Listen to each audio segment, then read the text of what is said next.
All right.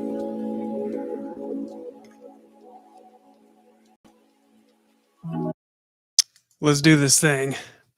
I'm Chronix from Most Extreme Wrestling, and this is your AEW All Out 2021 review. And this took place September 5th, 2021 in Chicago, Illinois. And I was so hyped up for this pay-per-view. I was so excited for this thing to take place. I knew it was going to be a big show, and it shocked even me on the deliverance of the pay-per-view. So we're going to get into that. I watched this thing last night. I relaxed. I got myself ready. I had ordered a pizza. I was ready to enjoy this thing. But yeah, I had my television turned up so loud.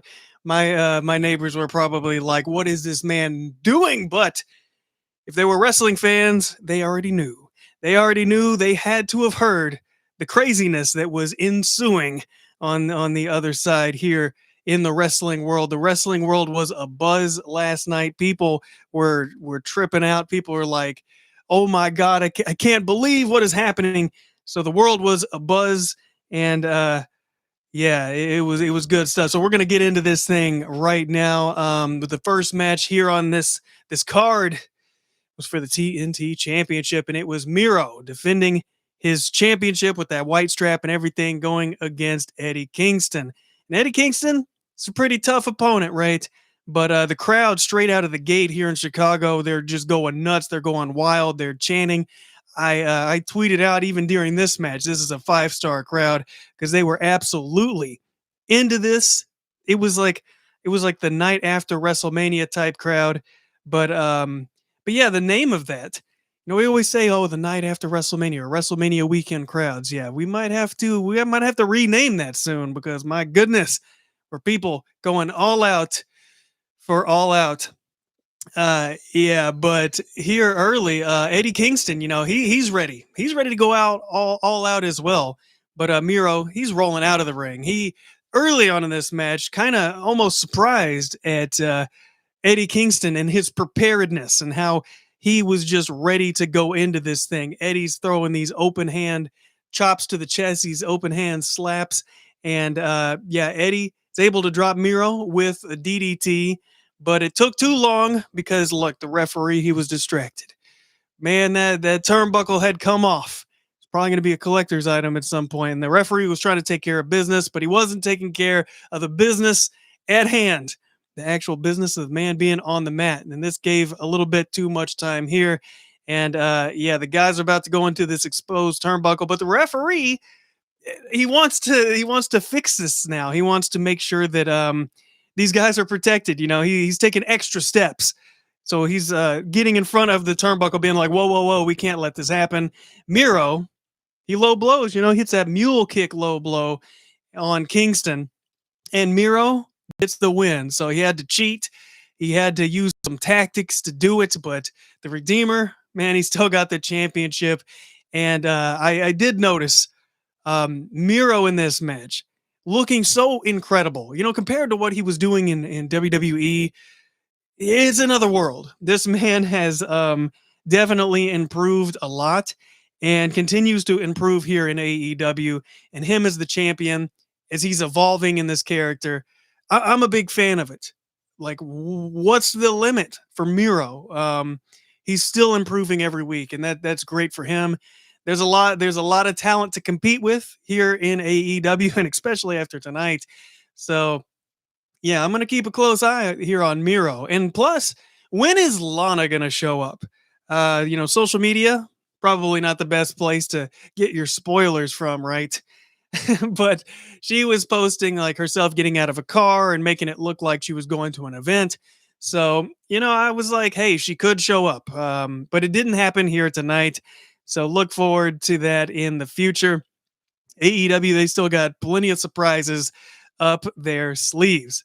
Now, we got John Moxley taking on Kojima.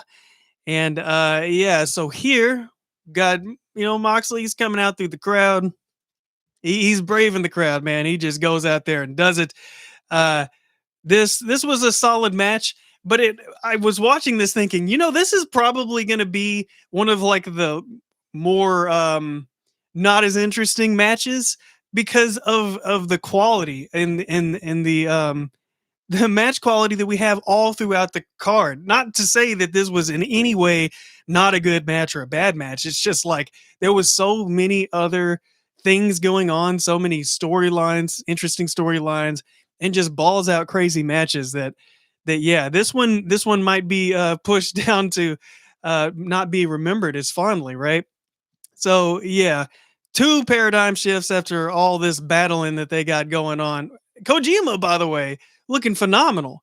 Um, from the side, his profile, that man is just all back and no ass. I don't know how that happens. I don't know what kind of like Hank Hill condition that is, but that's what that man was looking like. But damn, he can throw out some punishment and he can take some as well. Those two paradigm shifts, John Moxley wins, but that's not the end of this situation. As the music changes, and it's Suzuki's big surprise. People are chanting, "Holy shit!" They are surprised. They're shocked. And Moxley, Suzuki, they're trading forearms. Moxley gets stuck in that rear naked choke and gets pile driven right here on the pay per view in his own company here in AEW. And Suzuki stands tall. So Moxley is the guy who wrestles the Japanese talent, I guess. Good for him. I'm sure that this is like one of the things he wishes he could have done in the past. These are dream matches that he's having here in America. So hey, I'm happy for you, John Moxley. Or yeah, you go do your thing. Now, the AEW Women's Championship is on the line. It's Dr. Britt Baker with Rebel and Jamie Hayter versus Chris Statlander. She's got the best friends with her. The best friends, like, what were they dressed as? They had these jumpsuits on. I'm a fan of science fiction and space movies and stuff like that. I didn't recognize it. They look like janitors, or like they could have been in a Beastie Boys music video. I don't know, man. I didn't catch the reference. But Chris Statlander looks impressive. She's not even intimidated here in this match. She even makes Britt Baker boop herself in the nose. Britt Baker, though, she's got to get that black glove. Chris Statlander goes for the Big Bang, but it gets reversed. Chris goes for a 451. But yeah, Britt, she slaps on that lockjaw. And Chris, yeah, she's still fighting back, though. She's not giving up. I was impressed by the just like her facial expressions, like she was in the game, you know what I mean? She was ready to go. And she's taking on the Doctor DMD, fan favorite over here and whatnot. So she had an uphill battle to climb, right? She takes to the air from the apron, but crash lands on the mat. She even hits one of those running, what do they call them? It's a bicycle kick. Booker T used to do, right? Chris Statlander hits that. I always love that move. I don't know why. It's just one of those moves where I'm like, that's nice. I like that. She did it. But yeah, Chris Statlander, she crashes on the mat outside, and Britt Baker hits the curb stomp there on the floor, inside of the ring. Pittsburgh Sunrise for 2. Curb stomp in the ring for 2. Gets the lockjaw, and Chris Statlander taps still the champion Britt Baker. This was a solid match. In the past, I would have said that AEW's women's division was a bit weak, but over time and with talent like this and matches like this, they have most certainly turned the tide. Their women's division is stacked. It's solid. Some may say it's even out of this world. So yeah, we see Andrade. He is being interviewed about Pac. Because Pac is not there. He can't travel. But apparently they're going to wrestle on Rampage. So yeah, pay attention to Rampage. Sucks that this didn't get to happen on the pay-per-view, but the show is so stacked with matches. It's like, yeah, well, at least we got everything else. Like, I didn't feel like I missed out. It would have been nice. It would have been a bonus, but I didn't feel like, oh man, the pay-per-view is ruined now because I don't have this match.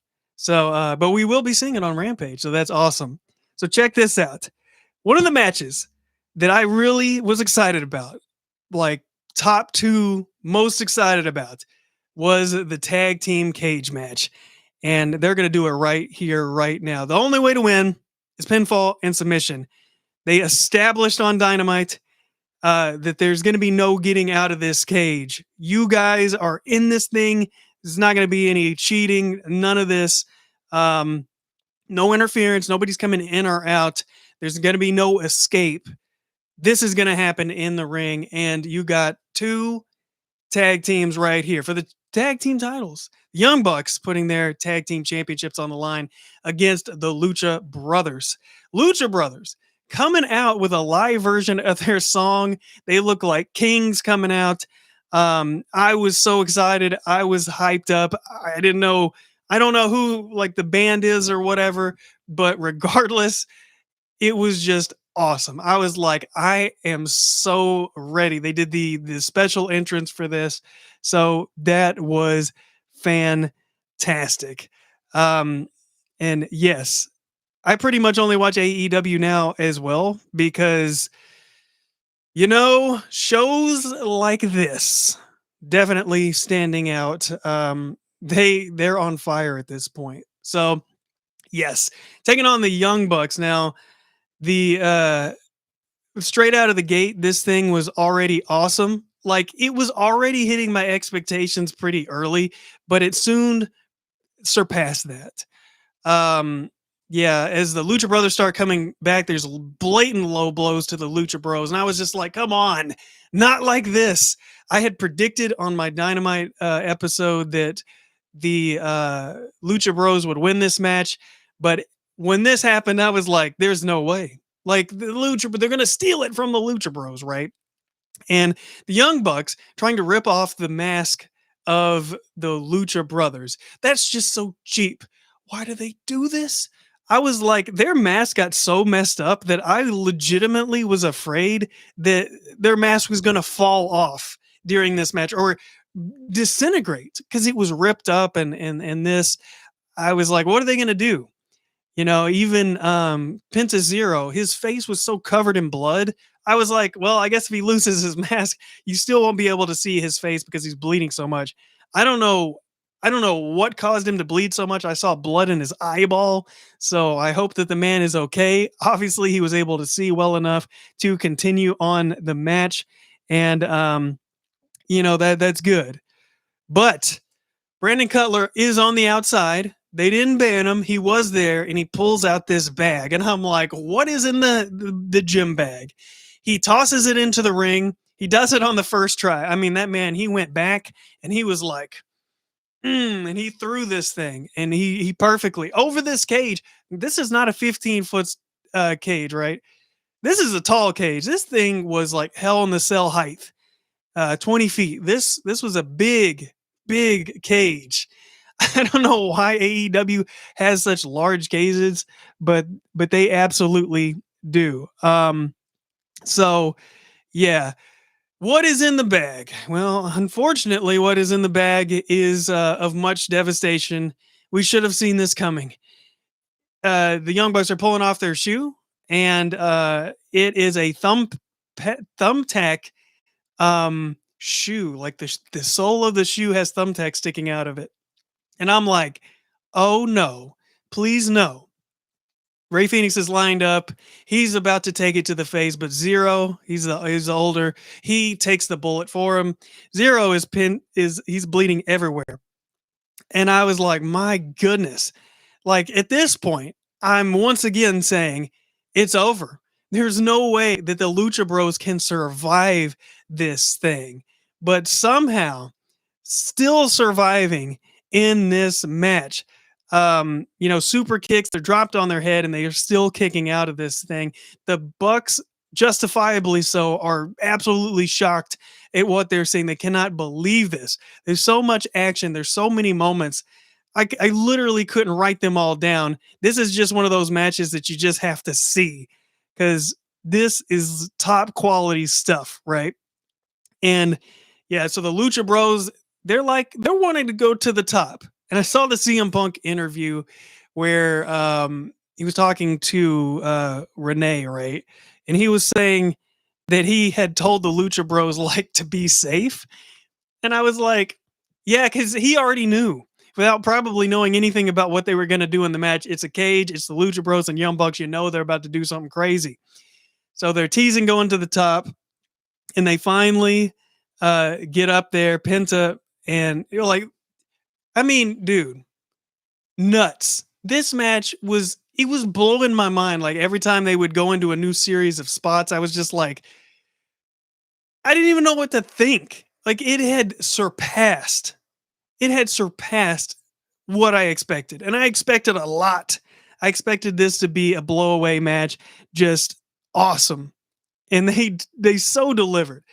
Penta gets the pin, he gets the win, new champions, the crowd is going insane.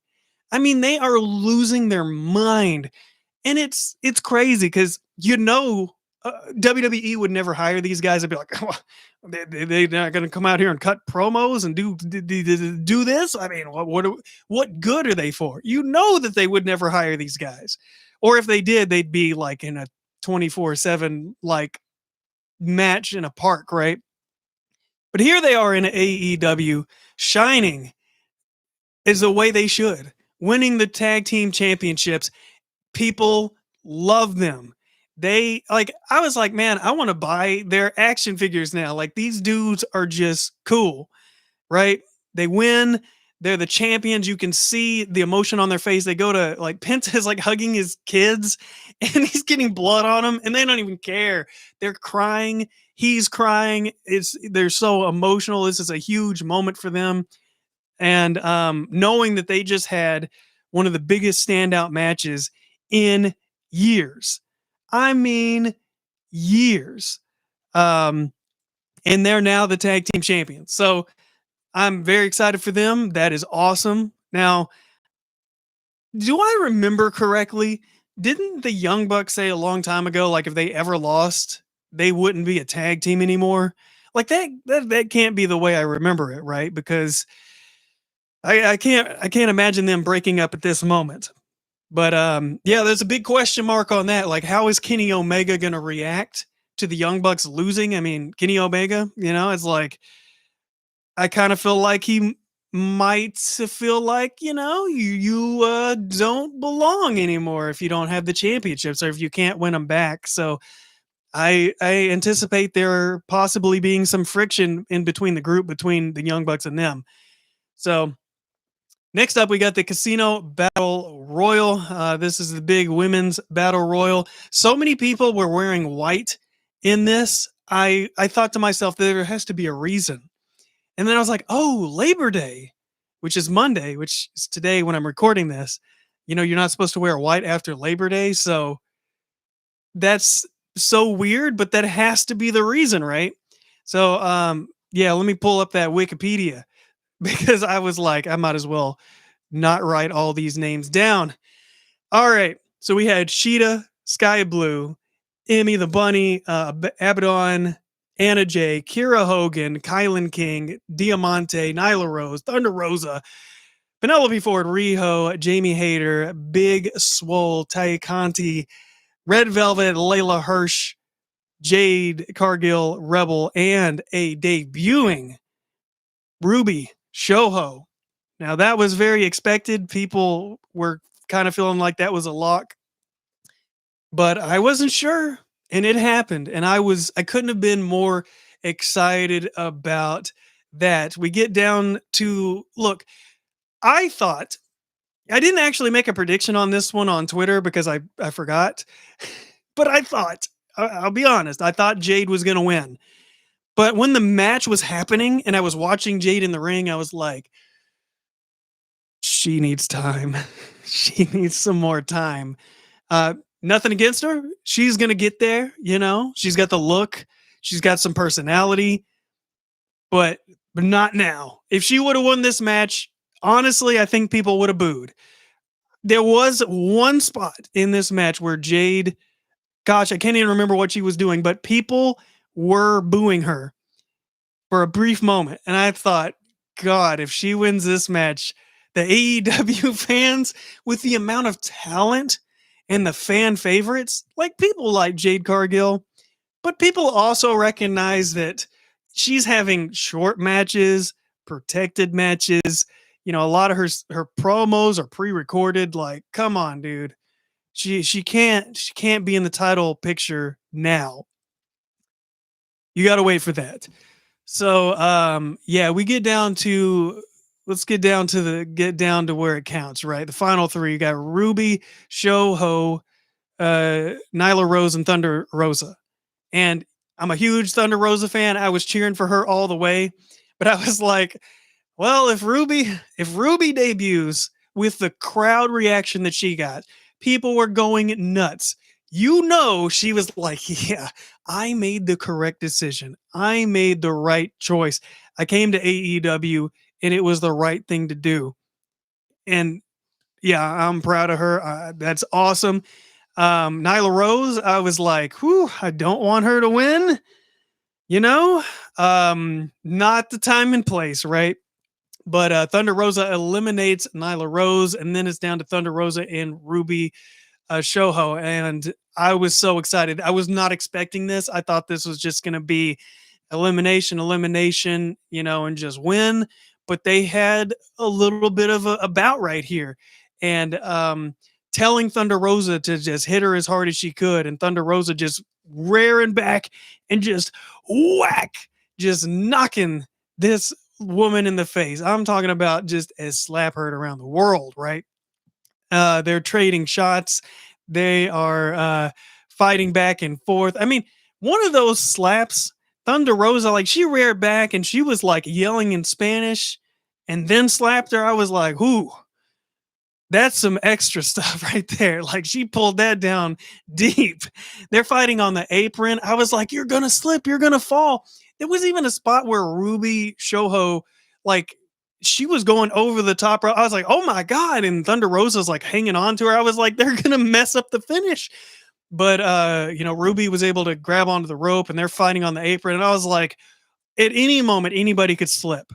I do not think that in a Royal Rumble, they would take this many chances because they could have slipped. And I mean, I know they were hanging under the rope. They'd have like their knee inside of the bottom rope or whatever. They were hanging on, but they were taking some chances. I mean, just one slip, and it could have been disastrous. But Thunder Rosa, she keeps taking them shots. She takes a kick and she falls to the floor. Ruby Shoho wins, and now she's got a shot at Britt Baker. That is going to be a solid match. That's going to be nice. I can't wait for that. It's going to be awesome. All right. Now we got the final fight. Not the final fight of the pay-per-view, but the final fight. It's Chris Jericho versus MJF. And if Jericho loses, he will no longer wrestle in AEW. My prediction was that Jericho loses this match. I didn't want it to happen necessarily, but that's how I felt.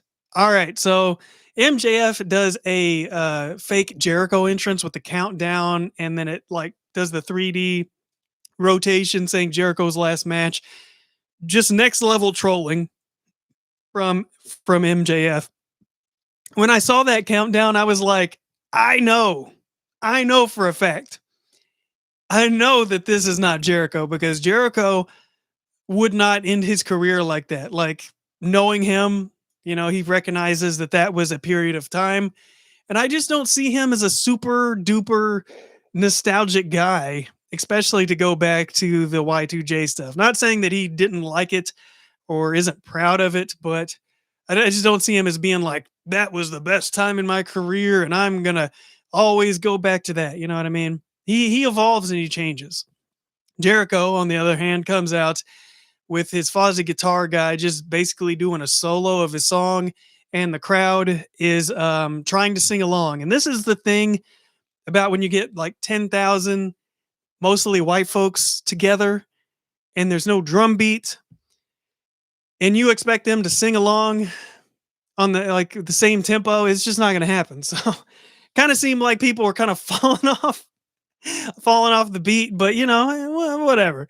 It was cool. It was a good moment. People were singing along, and yeah, that's a new one to me, and really shows how excited they were feeling.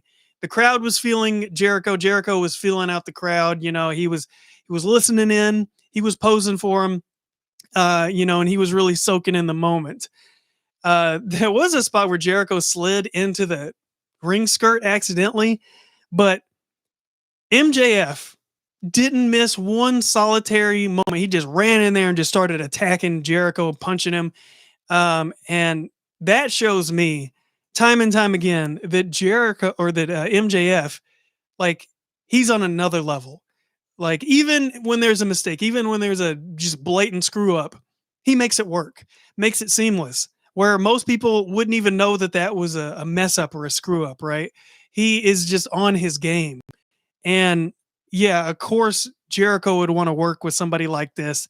And another reason why I thought, man, if Jericho's going to end his career here in AEW with anybody, MJF would be a guy. He would definitely be one of those guys. But yeah, they did this heat seeker on the apron. Jericho tumbling to the outside. I'm just like, good Lord. You're going to kill Jericho over here. What are they doing, My gosh. So MJF hits a code breaker while Jericho's airborne going into the ring here. And I was like, oh man, he's pulling out all the stops using Jericho's own move. I was afraid this man was going to hit the Judas effect on him or something, right? But Jericho hits a lion salt from a distance too. And if you notice, MJF, like, he tries to almost get closer, but it's like too late, and Jericho is able to make the distance. So MJF, very aware in this match, doing like everything he can to get this match to be perfect, right? And MJF, all he has to do is just stand on the second turnbuckle or just look at the crowd, and they're just instantly booing. And I'm like, this man has got it down. He's got being a heel down so pat at a young age like this. It's so impressive, what MJF has been able to achieve here in his career. We do see Wardlow run down and Hager fights him off. They fight to the back. We don't want to have any interference here in this thing. MJF uses Floyd on Jericho, and MJF takes Jericho down. And yeah, with the foot on the rope. Oh man, MJF gets the pin and the ring bell rings, and I'm like, they can't end Jericho's career like this. Like deep inside, I had to know that they weren't going to end it like this. But I was so caught up in the moment. They had got me so involved in the story. I was just like, Jericho's career, it can't be like this, It just can't end like this. So the referees, they talk to each other and they decide to restart the match. So interesting. We don't see that in wrestling a lot, where one referee, Aubrey Edwards, makes the decision that, hey, I didn't see it, I called the bell, whatever, but then the other referees convince her otherwise. There was no replay. She didn't really have any evidence. It was just going off of like, hey, I was on the outside. I saw that this happened. I'm going to take your word at it. So that's an interesting spin, I would say, because I don't really see a lot of that happening in wrestling in general, like in AEW or especially WWE. It's just not really something they do. They kind of just, hey, the referee called it. That's what we're going to do. But they restart the match. So they go on some more. So the crowd, of course, is excited. They got a second wind here. Salt of the earth. Jericho is trying not to tap. Got this back and forth. Walls of Jericho is locked in. And MJF is trying to go to the rope. He's trying to go. He's almost there. But Jericho pulls him to the ring, even for a brief second, gets on that lion's hammer. And Jericho, boy, he's able to pull it off. MJF is tapping. Jericho wins. The Inner Circle runs down to celebrate. And I was like, I haven't seen a lot of the Inner Circle recently. And maybe that was like another way of like conditioning people to be like, well, what's Jericho going to do, right? I thought the same thing. Like, where is the Inner Circle? They haven't really brought them up in the past 2 weeks. And, seeing those guys, and I'm like, man, Lucha Bros are now the champions. You got Proud and Powerful over here. That Proud and Powerful and the Lucha Bros are about to have some matches. And Sammy Guevara, he's not even wrestling on this pay-per-view, but he's so beloved by the fans. AEW's got so many talented guys and girls, and they have so much potential. They didn't even have to put everybody on the show, and it was still fire. You know what I'm saying? So, yeah. Yeah. All right. All right. I'm going to shout you out, certified hustler. Gonna do it right now. So, yeah, big shout out to you for your daughter, man. We're gonna talk about a big match right now. This is a big one. This is CM Punk's return. All right, check this out. Check this out. CM Punk is coming back, and 7 years, and he's gonna be taking on Darby Allen.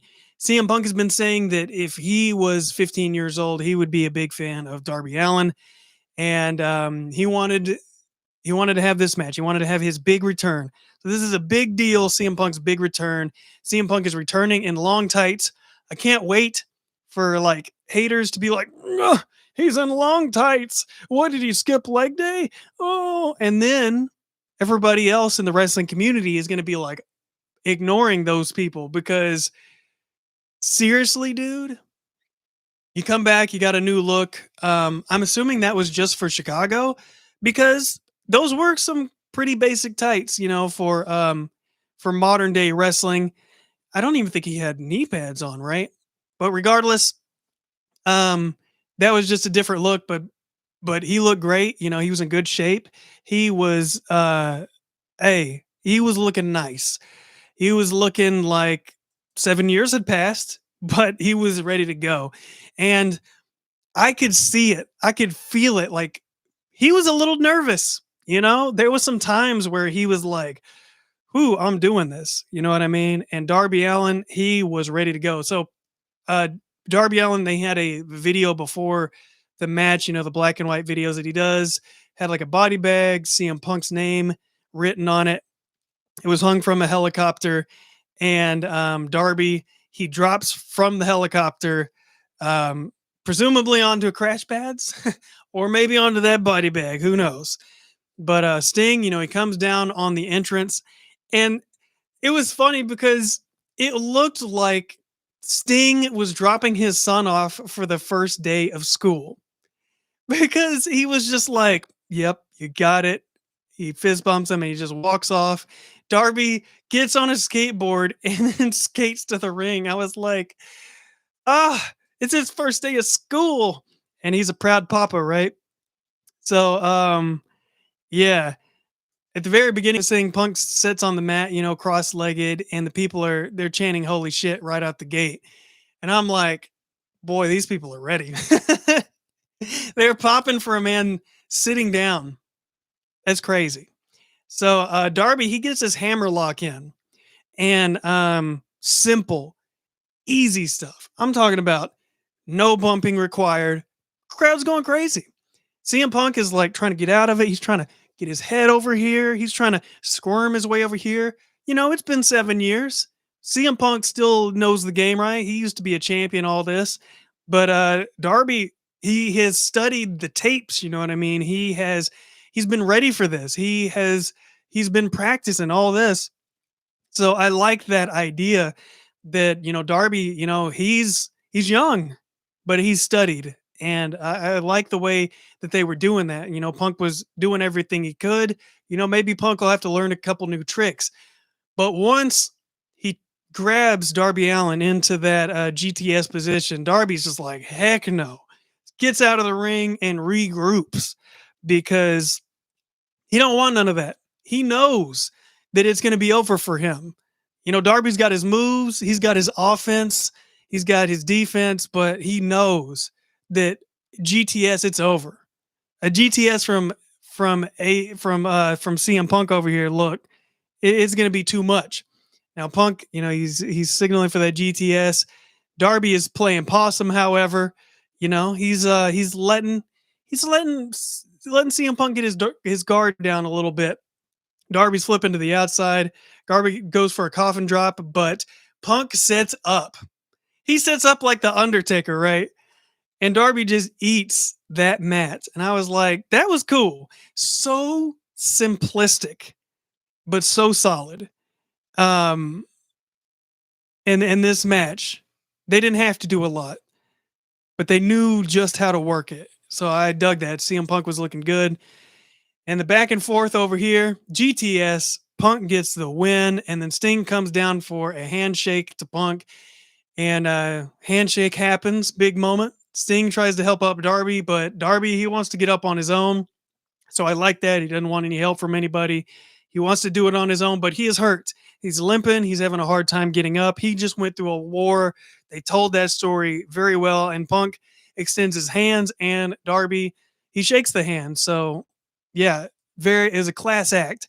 And I think that met everyone's expectations.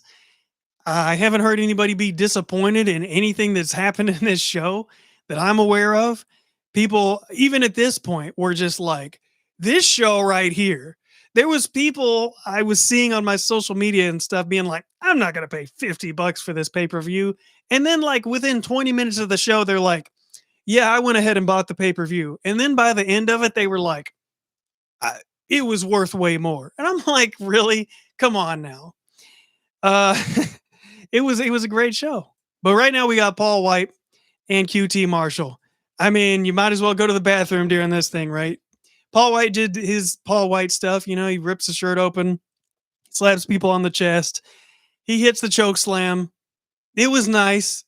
That's what this kind of match is for. It's kind of like give people a break.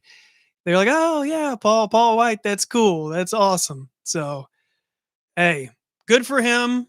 You know, he still looks good. He got to do his thing.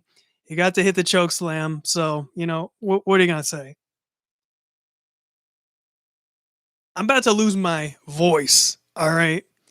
I'm glad we're coming up to the main event because last night I was hollering, I was yelling. You know, I'm just sitting here watching the show and I'm just like, so many times. And I was so burnt. I was going to do this last night, this review, and I was like, there's no way. I'm going to lose my voice. I'm going to have to take I'm going to have to sleep, wake up, and do this thing. So that's what I'm going to do. Hey, what's up? WYE. Yeah, we're checking out this thing now. John Moxley hits a promo. So good for that. Aleister Black's got a promo in the back on Dustin Rhodes. They're going to be having a match coming up, and that's going to be solid. I love Dustin Rhodes. He's a very great wrestler. And Aleister or Malachi Black, I'm sorry. He's killing it, dude. He's killing it. And I'm killing myself, unfortunately. Not really, just my voice. All right, here it is. AEW World Championship. Kenny Omega, he is the AEW champion. With Don Callis, who goes on to commentary, taking on Christian, who is the Impact champion. Christian looks incredible. He looks great. And in this match, Jericho, I feel like he doesn't have a ton of matches left in him. I'm just being honest. But I see Christian and I'm like, this guy could go on for years. Like, he's still got a lot of time left in him. And I think Christian is younger. I should know this. He has to be younger, right? Yeah, he has to be. So I'm gonna have to look it up after this show because now I'm just like, wait. Regardless, he's still got a lot of time left on him. He still moves around like he did years ago. So, hey, Christian, man, he made it to one of the best pay-per-views AEW has done in a long time. Like one of the top tier. Shoot, this is one of the top tiers in years. Like I would look back at the past 10 years of wrestling pay-per-views, and this is going on it. I don't even care. It's good stuff. So let's get into this match. There was a spot where Omega lays a table over Christian's body and jumps on it. I'm just like, that's just being a douche. Christian spears Omega through a table, and it almost looked like Christian hurt himself a little bit. You know, the leg of the table was sticking up, and maybe it hit his back. Just solid stuff right here. Christian goes for the 5-star frog splash, but Omega gets his knees up. Don Callis is distracting. The Good Brothers come down to interfere, but Christian knocks him down, knocks the Good Brothers down. Christian gets 2 when he hits that kill switch. Callis is in the ring. Christian's chasing him. Christian tries to kill switch engage from the top, but man, a one winged angel gets reversed into. Oh my God. Kenny Omega. You know, you're not going to kick out of that. You're just not going to kick out of that. You know what I'm saying? Um, so yeah, Omega retains. He's still the champion, but I'm like looking and I'm saying, there's still some time left in this show. And I had made the prediction on my Twitter before the show that I thought Bryan Danielson would debut, but the lights go out and it's Adam Cole, baby. I was shocked. I was surprised. I knew he was on his way, but I did not think it was going to be happening tonight. The crowd was not disappointed. They weren't like, oh, this guy, we wanted Daniel Bryan. They were just like, they were chanting yes. They were hoping it was going to be him, but they were not disappointed. They didn't. They were like, this is fine. So Cole, you know, he's coming down. Oh, before he comes down, the Jurassic Express, they're trying to save the day, you know, but they're getting overpowered. There's just too many people, right? And he comes down. People are like, okay, cool. He's gonna help out. He's a good guy, but no, he attacks Jungle Boy, and Cole is a heel, and he's with the Elite. So shocking debut and a turn. My goodness, this is gonna be crazy. And then he's on the microphone. They're talking about how this is the most dominant faction, and they said that there's no chance in hell. I always cringe when people say we're going to be the most dominant faction in wrestling history. It just gets on my nerves. But I was like, I was so elated. I was so happy. I was just like, whatever, dude. I'm excited. I don't care. But they didn't end there. Then the music hits. It is Daniel Bryan or Bryan Danielson. His music hits and he comes down. And I'm just like, I'm losing it. I'm just like, no, they didn't. They did not just bring in Adam Cole and then Bryan Danielson just like that. Like, talk about topping yourself. Like, when this show ended, I was so excited because I was like, I just witnessed one of the greatest pay per views in years. This is going to be one of those shows that will be talked about and people will look back on and they'll be like, dude, that cage match with the tag titles, and man, when the Lucha Bros won, dude, and when Ruby Riot came, you know, Ruby Shoho, she debuted. Woo, you know, Thunder Rosa, she was looking cool. You know, the matches that they had on this thing, just solid. The MJF, the you know, Miro looking good. Just this thing was so solid. CM Punk returning, Darby Allen. Oh man. And there you got WWE. They're gonna be having Raw tonight. And I'm like, what are they gonna do? Of course, you're gonna get the 40,000 people going to SummerSlam. You're gonna have WrestleMania in Dallas. I'm going. You know, I'm gonna go. I probably won't even watch half the pay-per-views until then, but I'm gonna go because I know it's gonna be good, and there's gonna be a lot of wrestling fans there. They might have 100,000 people there again. It's probably gonna be 2 nights. There's gonna be a lot of action. There's gonna be a lot of stuff. But the fact remains that AEW is winning in the streets, and you may not see it now. You may not see the ratings yet, but this stuff takes time. It infuriates me to no end when I see people online being like, they're not moving the needle. And, oh, they did this and they did that. And, oh, look, they brought in Daniel Bryan, but they still aren't winning. It's like, dude, we have a perfect example of WCW and WWE and how long it actually took for them to start winning in the ratings, right? This doesn't happen overnight. It takes time. Even when Stone Cold was doing his stuff and he was really getting over, you know, in like late 96, going into 97, it took time. It took time for these things to happen. And I mean, WWE can be the big juggernaut that they are. They can be the big monstrosity that they are, the huge wrestling organization that they are. But at the end of the day, like if they keep putting on raw episodes like they are doing with the silliness and having an occasional good storyline or Roman Reigns, that's really cool, that's awesome. But the fact is AEW has so many things happening.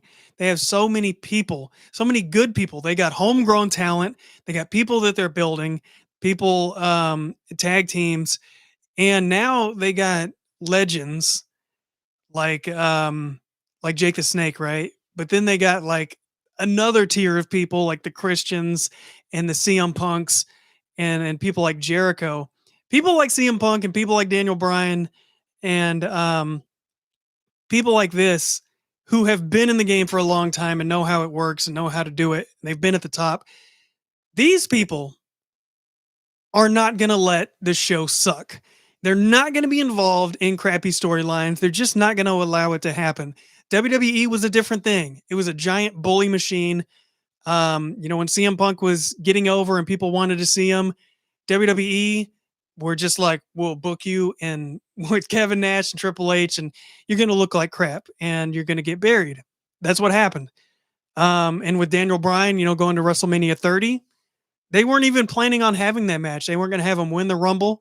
They weren't going to have him win at WrestleMania. They weren't listening to the fans. And it literally took the fans speaking out and being so incredibly undeniably vocal about it for WWE to even make the obvious right decision. So here in 2021 with a company like AEW, they got their faults, they got their problems, but at the end of the day, um, they are collectively making better steps and better decisions. So I'm excited for AEW. If they keep putting on shows like this and they keep drawing this kind of interest, it's really going to get a lot of people interested in the show and get more people watching. So, hey, that was AEW All Out 2021. I hope I can come back to this video in future years and be like, yeah, I was right, because hey, stuff like this is what wrestling fans want. This is what they need. People are excited, and that's what we need. We need some excitement. We need some good content, and they delivered on this. So thank you guys so much for watching. I know this is probably the longest review I've ever done, but this is a really big thing. So check me out on Twitter at MXW Chronics. Um, you can check out the YouTube Wrestling Federation at facebook.com/YouTube Wrestling Federation, on YouTube at youtube.com/YouTube Wrestling Federation, or my Twitch, twitch.tv/donut_space. Those links are in the descriptions, and I'll catch you next time.